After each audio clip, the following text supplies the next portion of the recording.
क्या मैंने भात भरा है। नरसी भगत हित सांवरिया सेठ बन, कोई भात भरने को तैयार नहीं। भाई भतीजों ने फटकार दिया, बिटिया की ससुराल में बदनामी होने लगी। भगवान द्वारका नाथ मुनीम का वेश बनाकर रामा का भात भरने जाते हैं। नरसिंह जी का भात विश्व प्रसिद्ध है, विश्व प्रसिद्ध है। बूढ़ी माताएं घर घर में शादी के समय इस भात को गाती, अनेक आचार्यों ने उस भात को गाया है। आजकल अनेक कथावाचक नानी बाई का मायरा करके इसको गाते हैं। बहुत कारुणिक प्रसंग है, भगवान की कृपा से भरा हुआ प्रसंग है। कैसे कैसे भगवान की कृपा होती है, हो सकती है, इसका दर्शन है। देखिए, नरसिंह का भात सब लोग जानते हैं।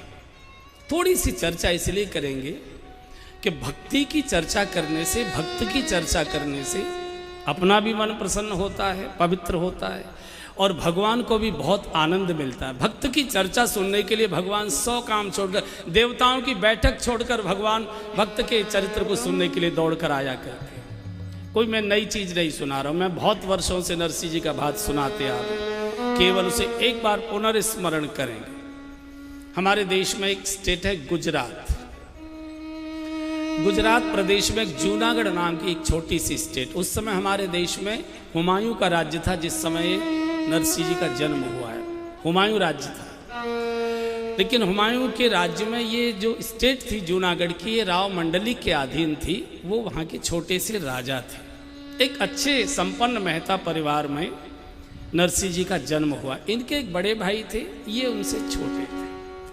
पिता माता के दुर्भाग्य से इनके जन्म के बाद मृत्यु हो गई। दादी ने इनका लालन पालन किया। नरसिंह जी शरीर से भी कमजोर थे, बुद्धि से भी कमजोर थे, पढ़ लिख नहीं पाए। ऐसे ही बड़े भाई शरीर से भी हष्टपुष्ट थे, बुद्धि से भी प्रखर थे, तो जूनागढ़ के कोतवाल हो गए। अच्छी नौकरी, घोड़े आदि उनको मिले सरकार की ओर से, राज्य की ओर से। अब दादी ने सोचा कि बालक है, इसको तो कुछ पढ़ा लिखा नहीं, शरीर से भी कमजोर, बुद्धि भी इसकी कमजोर, कौन पूछेगा मेरे बात, तो इसको कोई पूछेगा नहीं। संपत्ति के लोभ में इस बालक को घर से निकाल देंगे। तो छोटेपन में दादी ने नरसिंह जी की भी शादी कर दी, विवाह हो गया। नरसिंह जी को और तो कुछ आता नहीं था, तो भाई के जो घोड़े पले हुए थे उनको घास खोद कर लाना, घोड़े को खिलाना नहलाना, उनकी सफाई सुथराई करना, और जो भी रूखा सूखा भैया भाभी जो कुछ भी दे देते थे, प्रभु का प्रसाद मानकर उसको स्वीकार कर। कुछ समय में नरसिंह जी को एक बेटी पैदा हुई, इसका नाम रामा रखा गया। बहुत लाड़ प्यार से बिटिया पाली गई। संपन्न परिवार, तो संपन्न परिवार के बालक तो वैसे ही फूल जैसे खिले हुए होते हैं। बहुत लाड़ प्यार से पली हुई बेटी। उस समय छोटी उम्र में शादी हुआ करती थी। संपन्न परिवार था, सामूहिक परिवार था, दोनों भाई एक साथ रहते थे। तो दादी ने कहा बड़े को कि छोटे इसकी बिटिया की शादी कर दो, तो ये भी मुक्त हो जाएगा। तो उस समय एक पास में सिरसागढ़ नाम का एक बड़ा संपन्न नगर, वहाँ के एक मेहता परिवार में रामा की बड़ी धूमधाम से, बहुत दान दहेज के साथ राजाओं जैसी शादी रामा की हो गई। नरसिंह जी को एक बेटा भी पैदा हुआ। जिस समय रामा की शादी हुई थी, उस समय ये बेटा 13 वर्ष का था। नरसिंह जी का शादी होकर चला गया। कुछ समय के बाद नरसिंह जी की पत्नी की दुर्भाग्य से मृत्यु हो गई, और इकलौते बेटे की भी मृत्यु हो गई। नरसिंह जी फिर इस दुनिया में अकेले रहे। इधर भैया भाभी की फटकार, इधर दिन भर घर का काम, फिर कोई मन के बात करने वाला नहीं, किसके साथ बैठे, किसके साथ बात करें। पत्नी थी तो बातचीत, बेटा था तो उसके साथ थोड़ी देर बैठ जाते थे। उसका चेहरा देख कर ही उनको लगता था कि मेरा कोई इस दुनिया में है।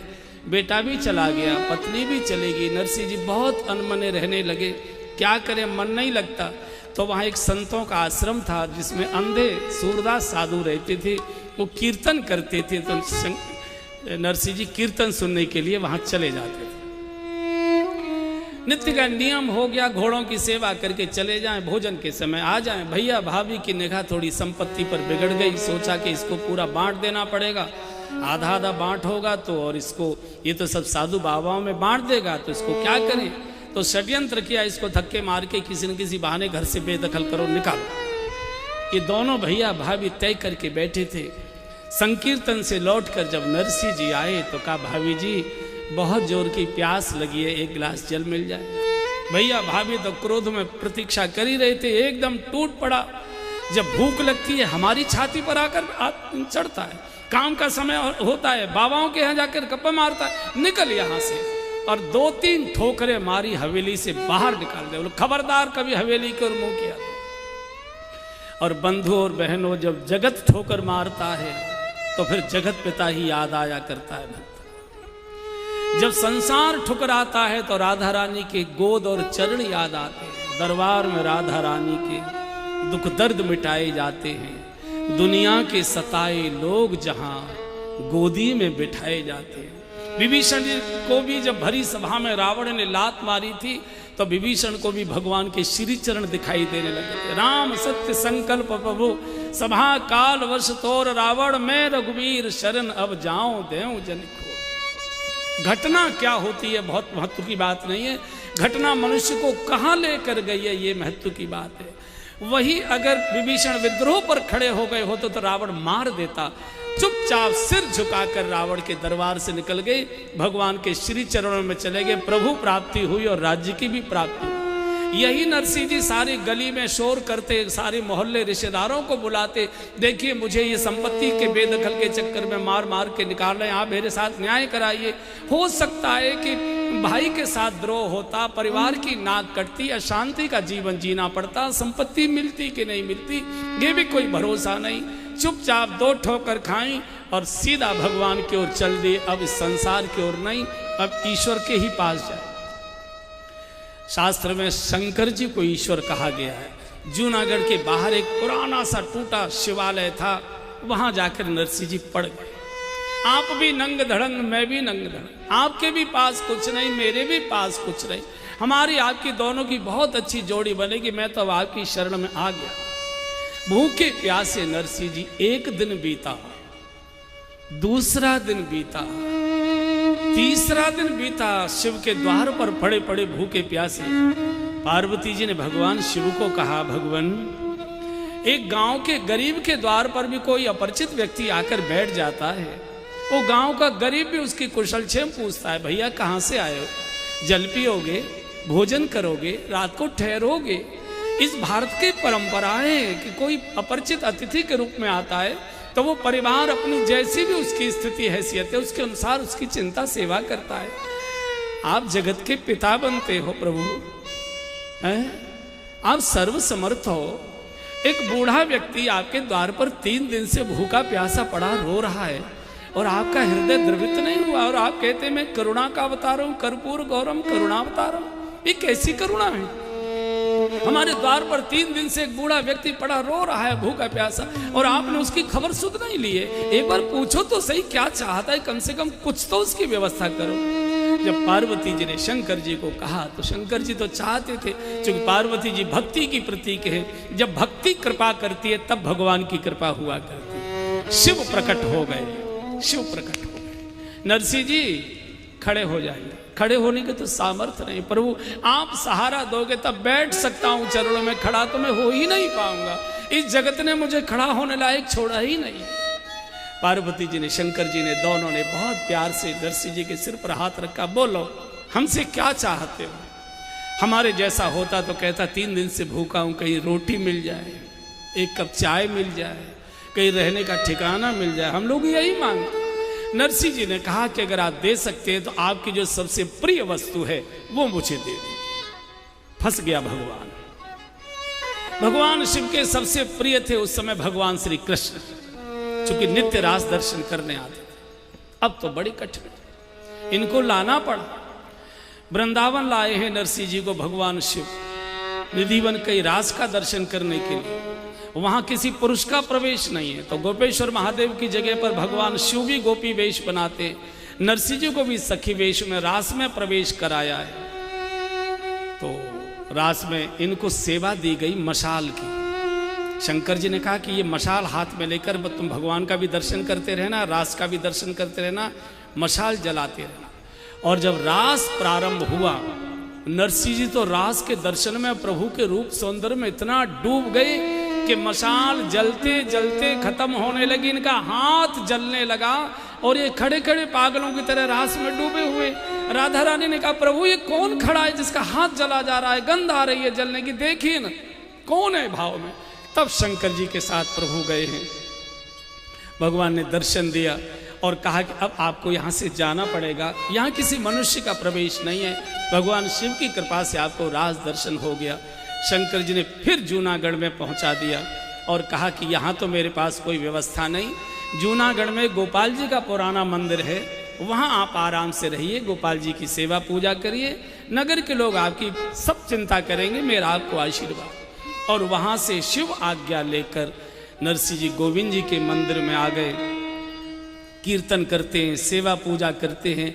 गांव की माताएं बहनें जो कुछ भी सीधा आटा होता है वो दे आती हैं, भोजन बनाते हैं, ठाकुर जी को भोग लगाते हैं, प्रसाद पाते हैं, जीवन लीला पूरी हो रही है। इधर ससुराल में बिटिया के यहाँ घटना घटित होती है। रामा की एक बेटी को जन्म हुआ था और रामा की बेटी लगभग 18-19 वर्ष की हो गई, शादी की तैयारी हो गई, शादी तय हो गई। 10-15 दिन के बाद बारात आनी थी तो रामा के ससुर मेहता जी ने अपने बेटे को कहा कि बेटा ये हमको मालूम है कि तुम्हारा बाप आजकल भिखारी है, किसी मंदिर में रहता है, भीख मांग कर खाता है, उसके पास अपना कुछ भी तो नहीं है, तो इसलिए भात की पत्रिका भेजें कि न भेजें, हम असमंजस में हैं, भेजें तो कुछ आने वाला नहीं है और न भेजें तो वो उल्हाना देगा कि आपने मेरे पास पत्र क्यों नहीं भेजा, मेरी इकलौती बिटिया, मैं पत्र पुष्प अपनी हैसियत के अनुसार कुछ तो लेकर आता, कम से कम उस मंगल उत्सव से आपने मुझे वंचित क्यों कर दिया, मैं उसमें सम्मिलित होता, अपनी बिटिया को आशीर्वाद देता, और कुछ मेरे पास नहीं था, मैं अपनी बेटी को हृदय से लगाकर एक बार उसका मुख देख लेता। 22 वर्ष हो गई मैंने अपनी बेटी का मुंह नहीं देखा है, तो शायद तुम्हारा ससुर उल्हाना न दे, इसलिए हम पत्र भेजना चाहते हैं। बेटे ने कहा बाबूजी क्या करोगे, भूखा प्यासा नाई यहाँ से जाएगा और जब वहाँ उसको देख कर आएगा तो सारे गांव में हमारी बदनामी कराएगा, इतने बड़े कुंवर साहब भिखारी के घर में ब्याहे हैं, हमारे घर में किस बात की कमी है, जो भी नातेदार रिश्तेदार गांव के लोगों को जो कुछ भी भात में देना लेना है हमारे पास सब कुछ सामर्थ्य है, पूरी व्यवस्था हम करेंगे। पिता ने कहा नहीं बेटा, चिट्ठी तो जाएगी, उसे नाक बचानी है तो आएगा, नहीं आएगा तो नहीं आएगा, कम से कम उल्हाना नहीं देगा। मैं ये नहीं चाहूँगा कि मेरे दरवाजे पर आकर कोई भिखारी हमको फटकार लगाए, उल्हाना दे के आपने हमको पत्र क्यों नहीं भेजा, हमने इतनी सारी व्यवस्थाएं की। दूसरे का मुंह बंद करने के लिए हमारी संपत्ति काम आ रही है। देखो ना रामा के ससुर की स्थिति देखो, हमारे सामने बोल न सके और इतना भारी भरकम पत्र हम भेजेंगे वो पूरा पढ़ भी नहीं पाएगा, हो सकता है बीच में ही प्राण छोड़। पुरोहित बुलाया गया, पुरोहित जी को आंगन में बैठाया, कहिए सेठ जी कैसे याद किया, बोले एक भात की पत्रिका लिखी, बताइए क्या क्या लिखना है, बोलते जाइए। तो ससुर ने सोचा कि आना जाना तो कुछ है नहीं, लिखने में काई की कंजूसी करना। ऐसा भात लिखाया जा रहा है जैसे कोई कुबेर के भंडार की सूची बनाई जा रही है। इतने सोने के सेट, इतने चांदी के सेट, इतने चांदी के पंच बर्तन, इतनी मेवा, इतना मिष्ठान, इतने खिलौने, इतने जरी से जड़े हुए रेशम के वस्त्र, सारे गांव के बैलों की झूल, इतना ये इतना ये इतना ये। ऐसा लग रहा था जैसे कुबेर का भंडार शायद खाली कराया जा रहा हो, उसकी सूची बनाई जा रही है। देखो कल भी मैंने निवेदन किया था, पद और मद ये दोनों सगे भाई हैं। पैसे का मद और पद का मद ये बहुत विचित्र होता है। जिसको धन का मद होता है वो अंधा हो जाता है, उसको कोई गरीब भूखा नंगा दिखाई नहीं देता, और जिसको पद का मद हो जाता है वो बहरा हो जाता है, किसी दर्दी की उसको पुकार सुनाई नहीं पड़ती, किसी की आवाज़ उसको सुनाई नहीं पड़ती। और कल भी मैंने बोला था एक माँ के गर्भ से पैदा हुए, पद को मद में बदलना हो कुछ करने की आवश्यकता नहीं, पाके पेट पर अहंकार की छोटी सी घुंडी लगा दो, पद ही मद हो जाया करता। ये खिलखिला खिलखिला करके पत्र लिखा रहे हैं, इनको ये मालूम नहीं ये गरीब बूढ़ा साधु इतने भारी भरकम पत्र को, जिसके पास अपनी रोटी का कोई इंतजाम व्यवस्था नहीं, इस पत्र को पूरा पढ़ भी नहीं पाएगा, बीच में प्राण छोड़ सकता है। इनको किसी के मरने जीने की चिंता नहीं, हमारे धन का अहंकार हमारे साथ है, आओ आओ न आओ, हमको कोई रिश्तेदारी की जरूरत नहीं। लेकिन कोठे में किवाड़ की आट में बैठी गरीब नरसी की गरीब बिटिया रामा ये धरती पर पछाड़ खा खा के गिरती है, रो रही है। पंडित जी को रोक नहीं सकती, पति को कुछ बोल नहीं सकती, ससुर को टोक नहीं सकती। अगर ये पत्र चला गया मेरे बाबूजी पूरा पत्र पढ़ नहीं पाएंगे, बीच में ही प्राण छोड़ देंगे, मुझे उल्हाना देंगे। बेटी तू तो मेरी थी, तू तो मेरी सब स्थिति जानती थी, कम से कम तू मेरी रक्षा करती, तू बीच में रोक टोक करती, तू खड़ी हो जाती, तूने क्यों सहमति दे दी? मैं कैसे करूं, क्या करूं? कोई तो मेरी सुनने वाला नहीं। तो कुंडी खटखटाई, पति ने अंदर की ओर देखा तो रामा ने पति को अंदर बुलाया। पति जब अंदर आए तो रामा ने पहले किवाड़ लगा और किवाड़ लगाते ही पति के कदमों में पछाड़ खाकर गिर पड़े। दोनों पति के पैर पकड़ लिए, सिर दोनों पैरों पर रख दिया, साड़ी का पल्ला उतार कर पति के कदमों पर बिछा दिया। जब तक आप मुझे मेरे गरीब बूढ़े बाप के प्राण भीख में नहीं डालोगे, मेरे साड़ी के पल्ले में, मेरी गोद में मेरे प्राण बाप के प्राण मुझे भीख में चाहिए, तब तक मैं आपके चरण छोड़ूंगी नहीं। रात भर ऐसे ही पड़ी रहूंगी, रोती रहूंगी, आपको हिलने नहीं दूंगी।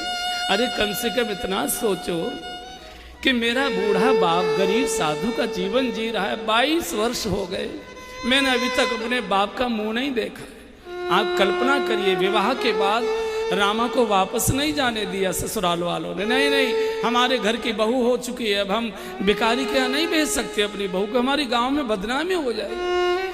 मायके की गलियां देखने के लिए माताएं बुढ़ापे में भी लालायित रहती हैं कि अपने गांव जाएंगे, गलियां देखेंगे, पुराने पुराने पेड़ देखेंगे, पुराने पुराने लोगों से मिलेंगे।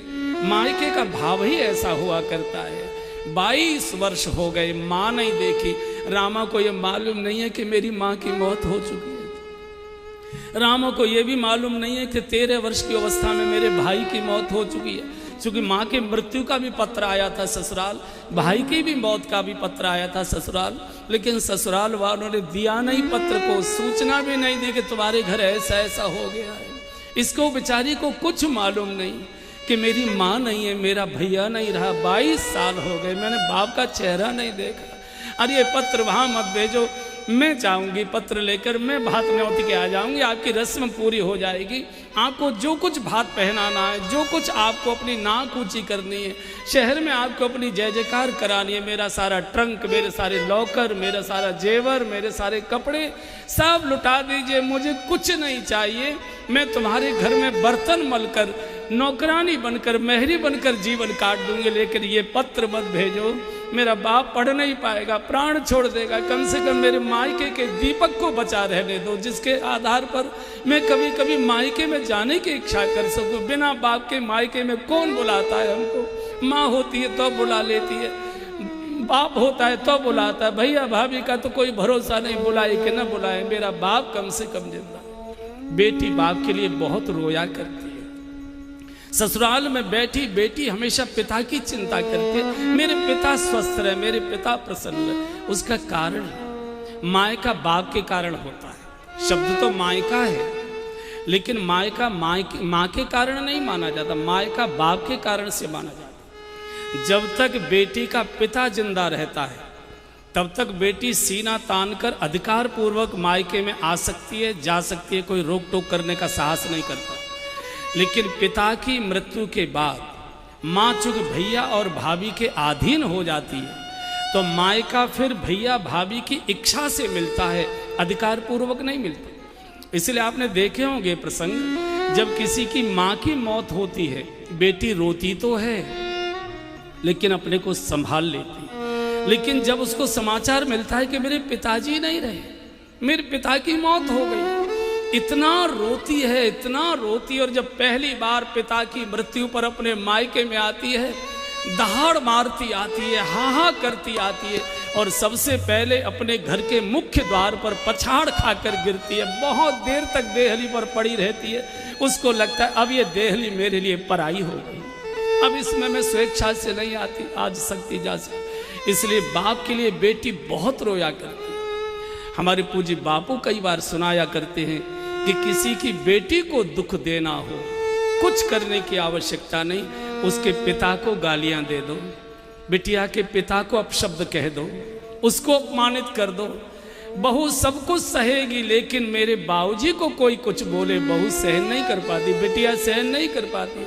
सास के पास जाएगी, पैर पकड़ेगी, रोएगी, माफी मांगेगी, माता जी मुझे डांट लो, मुझे फटकार लो, मुझे भूखी प्यासी रख लो, मत बहू का दर्जा मुझे दो, मुझे नौकरानी जैसा मान लो, लेकिन मेरी सौगंध आपको लगे मेरे बाबूजी को कुछ बोलना नहीं, आपको पाप लग जाएगा।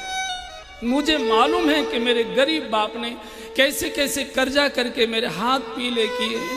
मुझे मालूम है कि आपके दरवाजे के चक्कर काटते काटते मेरे बूढ़े बाप की एड़ियां घिस गई थी, तब मेरी शादी हुई। अभी तो मेरे बाप की पीठ से कर्जे का बोझ नहीं उतरा है। दिन भर भूखी रोती रहेगी, सारे घर को भोजन बना के खिला देगी, लेकिन बाप के लिए किसी ने बोला है बेटी के मुंह में टुकड़ा नहीं जाता। विधाता ने इस सृष्टि में बहुत सारे पवित्र नाते बनाए हैं, लेकिन जितना पवित्र नाता बेटी और बाप का बनाया है, इकलौते बेटे की मौत हो जाती है, बाप नहीं रोया करता, छाती पर पत्थर रख लेता है। सारा गांव मोहल्ला रोता है, लाश को आंगन में देखता है, सारा गांव फूट पड़ता है, लेकिन बाप अपनी छाती पर पत्थर रखकर आंसुओं को पी लेता है। लेकिन वही बाप जब पहली बार अपनी बिटिया को हाथ पकड़कर ससुराल के लिए डोली में बिठाता है, ऐसे रोता है जैसे कोई बच्चा अपनी माँ के लिए रोया करता। उसका कारण सारे परिवार का पालन पिता करता है और पिता का पालन उसकी बिटिया करती है। सबसे कारुणिक प्रसंग होता है जिस समय कोई पिता अपनी बेटी को ससुराल के लिए बिठाता है। बड़े बड़े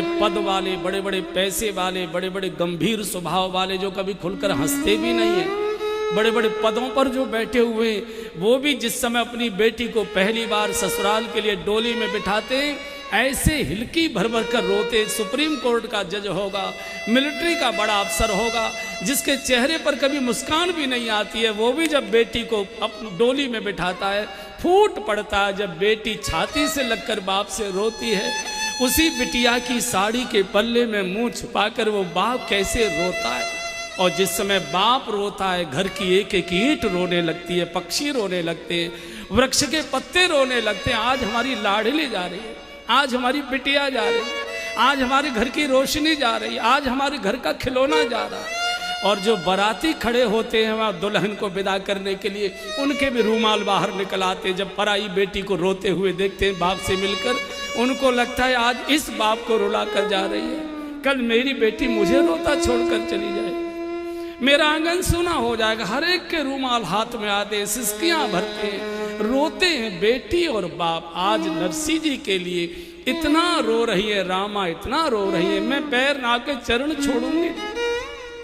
एक बार अपने मुख से कह दो कि बस मैंने तेरे पिताजी के प्राण भीख में दे दिए रामा, इतना बोल दीजिए बस मैं आपके चरण छोड़ दूंगी। कम से कम मेरे मायके के दीपक को मत बुझाइए, इतनी कृपा कर दो, मैं चली जाऊंगी, मैं जाकर भात नौत कराऊंगा, आप किसी को मत भेजो, गांव में किसी को पता नहीं लगेगा, मैं जाऊंगी। यहां से पत्र चला, नाई पत्र लेकर चला तो रामा ने अंदर बुलाया कमरे में, कहा चौधरी साहब मेरे मायके में जा रहे हैं, मेरे बूढ़े गरीब पिता आपको मिलेंगे, पत्र तो उनको देना, लेकिन पत्र देकर ये कहना कि पत्र तो केवल रस्म के लिए भेजा गया है, आपको कोई सामान लाने की चिंता नहीं करनी, हो सके तो एक बार आप बिटिया के चौक पर आकर खड़े हो जाइए। बेटी ने बहुत लालसा से कहा है कि एक बार मैं छाती से पिता की लगकर रोना चाहती हूँ, इन आंखों से मैं अपने बूढ़े बाप को देखना चाहती हूँ, मेरे बाबूजी कैसे लगते होंगे, 22 साल से मैंने अपने बाप को देखा नहीं, बस आपको बेटी ने याद किया, एक बार उसको आशीर्वाद देने के लिए उसके चौक पर खड़े हो जाइए, बस बिटिया की इतनी इच्छा, मेरी ओर से मेरे बाबूजी को कहना। यहाँ से नाई चला है, पुरानी हवेली पहचानता था, पहुँच गया, भैया बाहर बैठे हुए थे मूढ़े पर, कहा मैं सिरसागढ़ से आया हूँ, रामा की बेटी की शादी है, भात का पत्र लेकर आया हूँ, सेठ जी ने भेजा है, हमको नरसी सेठ से मिलवाइए। भैया ने फटकार दिया, यहाँ कोई नरसी वर्सी नहीं रहता, निकल यहाँ से। गली में आगे कोई बताने को तैयार नहीं, नाई कभी इधर जाता है, कभी इधर जाता है, कभी भगवान द्वारकानाथ एक बूढ़े ब्राह्मण का वेश बनाकर गली में आगे, भैया लगता है किसी पराये गांव से आए हो, इस गांव के नहीं हो, अनजान दिखाई देते हो, किनसे मिलना चाहते हो? अरे वो पंडित जी यहाँ कोई नरसी सेठ रहते हैं, मैं उनकी बिटिया की भात की पत्रिका लेकर आया। कोई उनका अता पता बताने को तैयार नहीं। बोले आओ मेरे साथ आओ। भगवान स्वयं पंडित जी का मार्गदर्शन करने के लिए चले। दूर से दिखा दिया वो जो गोपाल जी का मंदिर है ना, वो जो बूढ़े सज्जन कीर्तन कर रहे हैं वही नरसी सेठ।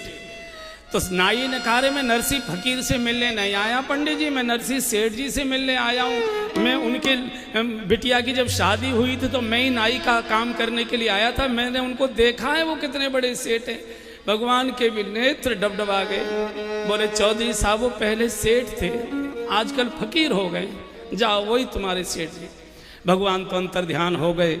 इधर नाई पहुंचा मंदिर में, नरसिंह जी को प्रणाम किया, पत्रिका हाथ में दी है, मैं सिरसागढ़ से आया हूँ, रामा की बेटी की शादी है, सेठ जी ने आपको भात की पत्रिका भेजी। पत्रिका तो मंदिर में रख दी। नरसिंह जी को चिंता हो गई, भूखा प्यासा नाई, इसको भोजन क्या करें। संयोग से आज एकादशी थी, नरसिंह जी तो व्रत थे। तो नरसिंह जी ने कहा चौधरी साहब एकादशी का व्रत तो आप भी रखते होगे। अब नाई न हाँ करे न हूँ करे, सोचे हाँ भी कर दूं तो कौन सी कुटू की पूड़ी तुम खिला दोगे, कुछ बोले नहीं।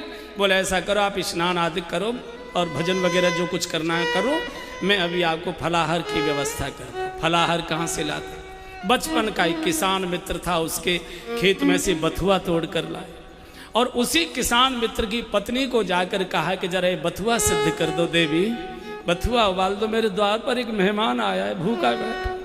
वहां से बिना नमक का बथुआ लेकर आए हैं, ठाकुर जी को भोग लगाया, तुलसा दल अर्पित किया। इधर क्रिया कर रहे थे, उससे पहले भगवान ने लीला की। भगवान द्वारकानाथ का सिंहासन डगमगाने लगा। मेरे भक्त के द्वार पर नाई भूखा बैठा है, ये तो भक्त वत्सलता कलंकित हो जाएगी। रुक्मिणी जी जल्दी से 56 भोग का थाल करो, तैयार करो, देर न हो जाए। और भगवान ने मुनीम का वेश बनाया, 56 भोग का थाल लेकर भगवान मंदिर में प्रकट हो गए। नाई सो रहा था और सोते हुए जीव को या तो कोई संत जगाता है या स्वयं भगवंत जगाया करता है। आज भगवान जगा रहे हैं, चौधरी साहब जागो, चौधरी साहब जागो, चौधरी साहब। और जैसे ही भगवान की मधुर वाणी नाई के कानों में गई और नाई ने अपने चेहरे से गमछा हटाया और देखा तो सामने श्याम सुंदर मुरली मनोहर खड़े हुए। क्या मोहनी स्वरूप प्रभु का मुनि वेश में। भगवान ने माफ़ी मांगी, चौधरी साहब क्षमा कर दीजिए, थोड़ी देर हो गई आज प्रसाद तैयार होने में, प्रसाद पाइए। और जब 56 भोग का कांचन का थाल भगवान ने परोसा है, नाई तो दंग रह गया, ऐसा भोजन कभी देखा भी नहीं, करने की तो बात क्या है, सुगंध की लपटें आ रही हैं। प्रभु पंखा लेकर बैठ गए, नाई की हवा कर। ये सेवा नाई की नहीं हो रही है, सेवा नरसिंह जी के भजन की हो रही है।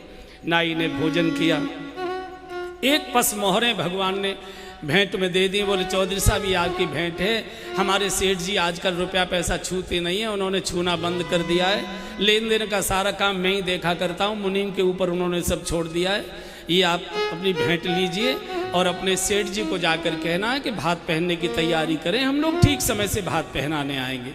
और हाँ आप नाराज हो तो एक बात और कह दूँ। बोले हाँ कहो। बोले ये जो हमारे बर्तन हैं, हमारे यहाँ बल्लभ कुल की सेवा चलती है, तो जो बर्तन एक बार चौके से बाहर निकल जाते हैं उनको हम दोबारा चौके में नहीं रखते, आपको परेशानी ना हो तो ये बर्तन अपने साथ ले जाइए। कांचन के पात्र नाई तो गदगद हो गया, इतनी दक्षिणा तो जीवन में न कभी मिली न कभी मिलने वाली। भगवान तो अंतर्ध्यान हो गए, भरा पेट नाई खर्राटे लेकर सो रहा है। इधर संकोच में डूबे नरसिंह जी फीके बथुआ को लेकर थाल लेकर खड़े, चौधरी साहब, चौधरी साहब, अरे सेठ जी सोने दो, नींद आ रही। अरे भैया प्रसाद पालो। नहीं नहीं मुझे भूख नहीं लगी, मेरा पेट भरा है। नरसिंह जी को लगता है कि शायद मेरी गरीबी पर तरस खाकर कह रहा, भैया कोई बात नहीं, ये ठाकुर जी का प्रसाद है, साधु के द्वारा तैयार किया, प्रसाद पालो। गमछा उठाकर कहा, तो सेठ जी क्या बात करते हो, अभी तो मैंने भोजन किया है। भोजन भोजन कहाँ से कर लिया? अरे बोले आपका मुनीम था ना, वो अभी 56 भोग करा कर गया और ये देखो दक्षिणा भी दे गया है और बर्तन भी छोड़ गया। और जैसे ही कांचन के पात्र देखे, नरसिंह जी के हाथ से बथुआ का थाल छूट पड़ा। ये और कोई नहीं, मेरे द्वारकानाथ आज नौकर के नौकर बनकर आए। विषयांतर कर दिया। नरसिंह जी ने यहाँ से नाई को विदा किया है और इतना कहा है कि मेरी बेटी को बस इतना कहना, बिटिया तेरे बाप के पास लेने देने को तो कुछ नहीं, एक बार इन बूढ़ी आंखों को बंद होने से पहले अपनी बिटिया को मैं देखना चाहता हूँ। निगाह भरकर मैं अपनी लाली को देखना चाहता हूँ, मेरी बेटी कैसी लगती है। एक बार हृदय से लगाकर उसे दुलार करने की मेरी इच्छा है। फिर मेरा शरीर छूट जाए, एक बार अपनी बिटिया को देखूंगा, बस मेरी प्रतीक्षा करे। नाई तो इधर आ गया, भात की पत्रिका लेकर भैया के द्वार पर गए, फटकार दिया। चाचा के द्वार पर गए, फटकार दिया। सब रिश्तेदारों के द्वार पर गए, सबने फटकार दिया। सबने कह दिया अब अपने भाई बाबाओं के पास जा। और सबकी फटकार खाकर नरसिंह जी आ गए गोविंद जी के चरणों में, पत्रिका भगवान के चरणों में रख दी और रो रो कर नरसिंह जी कहने लगे, गोविंद ये मेरी बेटी का भात नहीं है, तेरी बेटी का भात है। जाएगी लाज तिहारी गोविंद मेरो कछुनाई बिगड़े। दुनिया जानती है नरसिंह गोविंद जी का हो चुका है। मैं तो आपके चरणों में अर्जी लगा सकता हूँ, मर्जी आपकी है, जो चाहे निर्णय करना।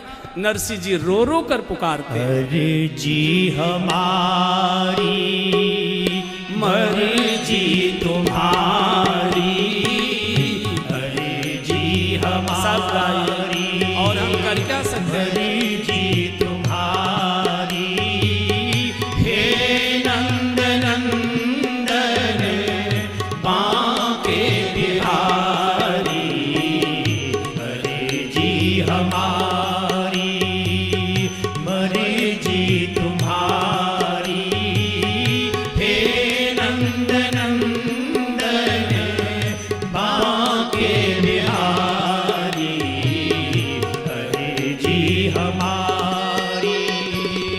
पूजा न जानू पाठ न जानू, पूजा न जानू पाठ न जानू, पूजा न जानू पाठ न जानू, पूजा न जानू पाठ न जानू।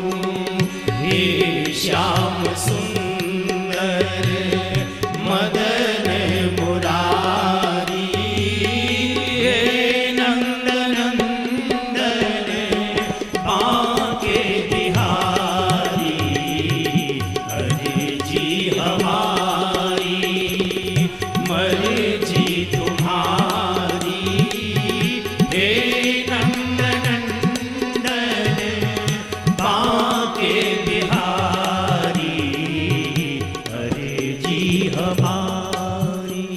पूरी रात रोते रोते बीत गई। आज बेटी व्रत किए बैठी भूखी प्यासी प्रतीक्षा करेगी, कोई तो साथ चलने को तैयार नहीं।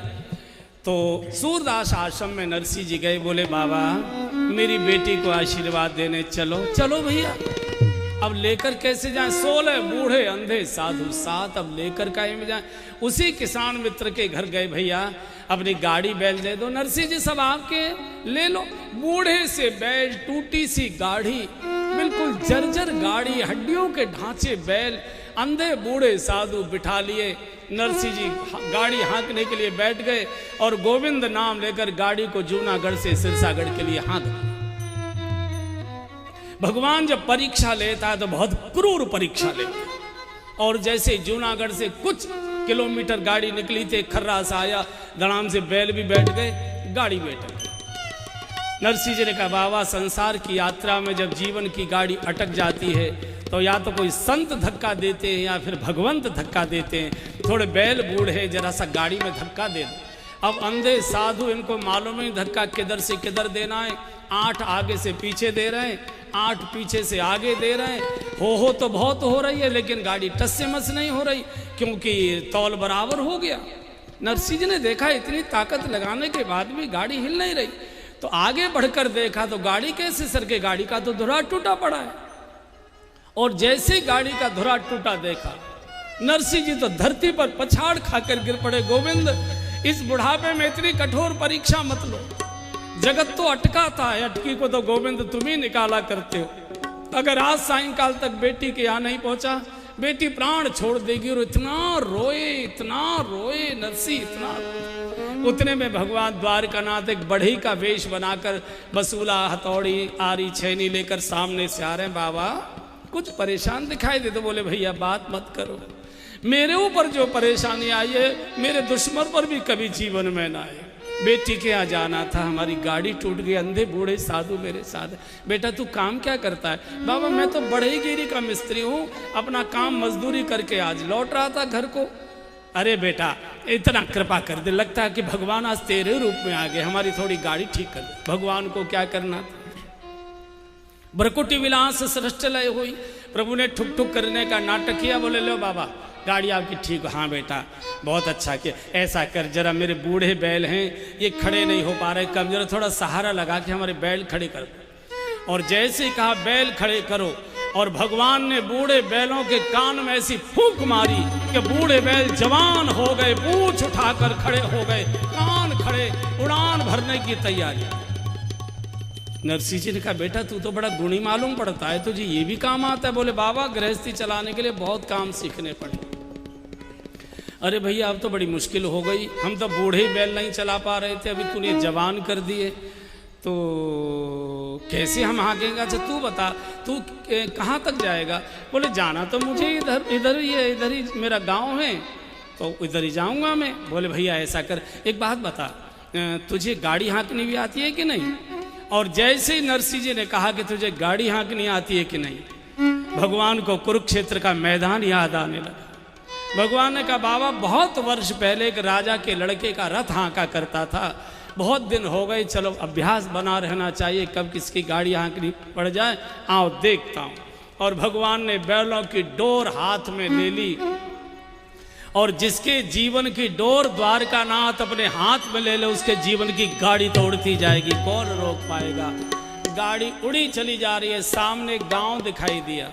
भगवान ने कहा बाबा मेरा तो गांव आ रहा है, बात बात में रास्ता इतना कट गया, मैं तो यहाँ उतर जाऊंगा, पर मेरी मजदूरी तो दो। मजदूरी? भैया हम कहाँ से दे दें मजदूरी, हम तो साधु हैं, हम तो आशीर्वाद दे देंगे।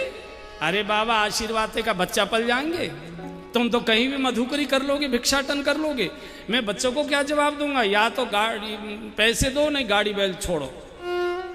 नरसिंह कहा यार इतना क्यों अटका रहा है? बोले मेरा नाम छलिया है, मैं अटकाता भी हूँ निकालता भी, पैसे दो। अरे भाई तुझे संतों पर तरस नहीं आ रहा? बोले मैं परिवार कैसे चलाऊं, तरस खाऊंगा तो बच्चों का क्या करूंगा, मजदूरी दो। और जब नरसिंह जी को लगा कि तो मानेगा नहीं, तो नरसिंह जी ने पूछा कि अच्छा मजदूरी में रुपया पैसा ही लेते हो कि कुछ और भी चलता है तुम्हारे यहाँ? भगवान ने कहा और क्या है तुम्हारे पास देने को? नरसिंह जी ने कहा अगर तुमको हम एक बढ़िया सा भजन सुना दें तो? भगवान ने सिर खुजाए, बोले बाबा वैसे तो कहावत है भूखे भजन न होए गोपाला, पर आज भोजन वोजन तो कोई हमको भी नहीं मिलने वाला। सवेरे पता नहीं किसका मुंह देख के निकले थे, कोई मजदूरी हमको मिली नहीं और तुम भी खाली हाथ मिले, चलो आज भजन से ही काम चलाएंगे, सुनाओ कैसा भजन सुनाते हो।